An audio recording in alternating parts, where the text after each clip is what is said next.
Realty, and I am in my kitchen today working on my next recipe card. It is going to be for caponata. Caponata is an eggplant salad, I'll call it. It's a cooked salad, and it has a sweet and sour kind of sauce or dressing to it. And it's great to do this time of year because eggplants are just coming into season. They're best from probably July to September. So here, if you look, this is the start of my caponata.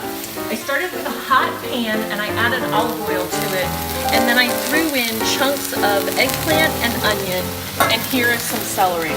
And I'm doing a double batch of this today. So I had 2 1-pound eggplants, a real big onion, a whole bunch of a whole thing of celery, whatever that's called. And to that I have olive oil. And I'm gonna let this cook until it softens.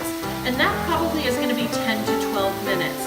And when I'm done, I'm gonna add to it tomatoes and sugar and red wine vinegar and some oregano and olives and capers.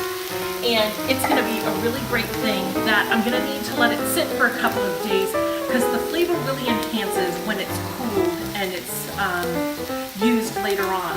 So it's all about eggplant. If you're shopping for eggplant and you see an eggplant like this in the store, not good. You don't want it to be brown, you don't want it to be bruised or dimpled. A really dark, firm eggplant is where it's at. So my vegetables are starting to get soft. It's probably been about 5 minutes. I've got this over medium-high heat and I'm letting it go. I'm gonna add my garlic to it. Because I'm making a double recipe of this, I have about 6 cloves of garlic chopped. And I wait to add that just to not burn it. And at this point, I'm gonna add a little bit of salt and pepper to it too. I always think it's best to season as I go along. And it's not a lot, I just use this little thing, which is probably about 1/4 of a teaspoon. But I like to season as I go because I think it really helps the flavor a lot.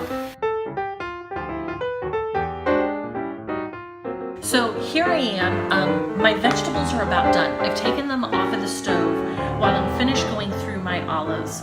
These olives I just got at the olive bar at the store. I'm cutting through these. They don't have to be really cut if you don't want, but I'm just making sure that the pits are out of all of them.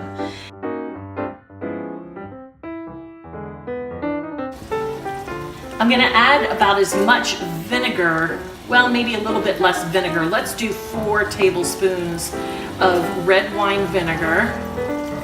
And I still need to put in some pepper and some oregano. I'm gonna do a 1/2 teaspoon of dried oregano.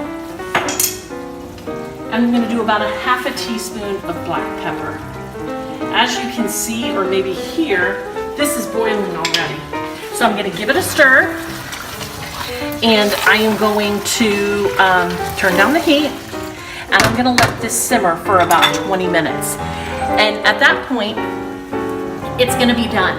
I'm gonna let it cool, and I'm gonna put it in containers in the refrigerator. One year when I lived in Georgia, I had so much eggplant in the garden that I made caponata and I canned it for Christmas gifts, and it was a lot of fun. I had a lot of neighbors who had no idea what caponata was, and they enjoyed it tremendously. So this is the recipe. Super simple. Remember, make it in advance and let it sit. You can let it sit for a couple of days even, and it will be great. It's good as an appetizer. It's good on some pasta if you want a pasta course, or you can just eat it plain like you would a salad that's cold. I'm Mary Beth Genovese with Texas Pride Realty. Remember, for sugar and spice and real estate advice, you can always call MB. Take care.